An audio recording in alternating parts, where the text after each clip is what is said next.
Friends, I'm so glad that you can tune in to this quick midweek meditation today. Welcome, and we hope this will uplift you during this unprecedented time. I'm calling my meditation today Making Lemonade. It's often said that bad times make for great art. And from what I've observed, this time of quarantine and physical and social distancing is inspiring some mighty creativity, some mighty art.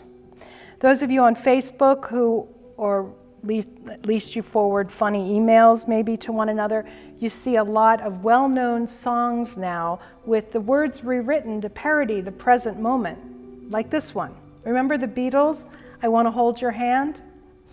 It's been written as, I gotta wash my hands. Oh yeah, I touched that something, I think you understand. Now I need a scrubbing, I gotta wash my hands. I gotta wash my hands. Sorry, I need Larry to keep me on tune here. I gotta wash my hands. Yes, the creativity out there is amazing. Humans are adaptable and able to make lemonade even out of the worst of situations. I'm used to swimming weekday mornings at the YMCA and then returning to the gym for an evening workout with Clint. And responsibly, the Y has closed, so that could leave us without exercise, without our physical and mental health relief that we depend on every day. So what we did is we researched new hiking trails in Prescott. And each day now we go out to hike, observing new protocols of giving those we pass at least a 6-foot wide berth. And we've discovered some of the most breathtaking new places, ones we wish we would have discovered long ago. Yes, new life always comes out of hard times. Our species doesn't adapt and change unless we're stressed. And because we are believers, we see the possibility of resurrection in everything. This is one of the deepest truths of our faith and what this Easter season teaches us.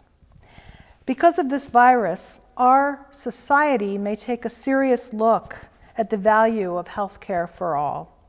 Because if for no other reason, one untreated, uninsured person can go on to infect dozens.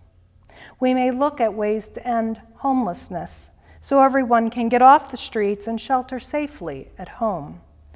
We may take a look at job security and paid leave so folks don't have to go to work sick and spread disease because they fear losing a paycheck. In the words of Bill Gates, who sees this virus as a great corrector, COVID-19 is reminding us that we are all connected, and something that affects one person has an effect on another. Richard Rohr wrote in his meditation a few weeks ago, all great spirituality is about what we do with our pain. Creation has a pattern of wisdom, and we dare not shield ourselves from it, or we literally will lose our soul. We can obey commandments, believe doctrines, and attend church services all of our lives, and still daily lose our souls if we run from the necessary cycle of loss and renewal. Death and resurrection are lived out at every level of the cosmos. But only one species thinks it can avoid it, the human species. Yet, I would say, many are embracing this time of suffering and making lemonade out of it, making something new, being intentional and checking in with each other and making sure our neighbor has what he or she needs. We are getting creative and learning to do things in a new way. I can't imagine being cooped up in an apartment, say in New York City.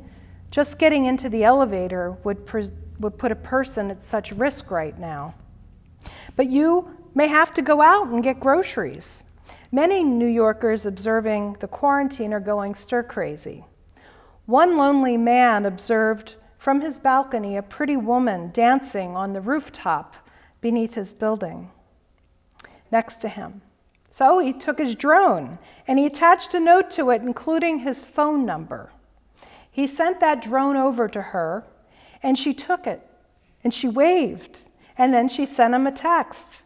and thus began a new relationship. Their first date creatively consisted of each of them setting up a dinner table, and she on her roof and he on his balcony. They put a candle on each table. They cooked the same things to eat, and they shared conversation by texting back and forth. Now they have yet to touch, hold hands, or kiss, but that time, when it comes, I imagine will be glorious. Friends, I invite you to make lemonade out of the present situation. Give over to your creativity. This too shall pass. There is always resurrection and new life. In the meantime, may God continue to strengthen our souls. Amen.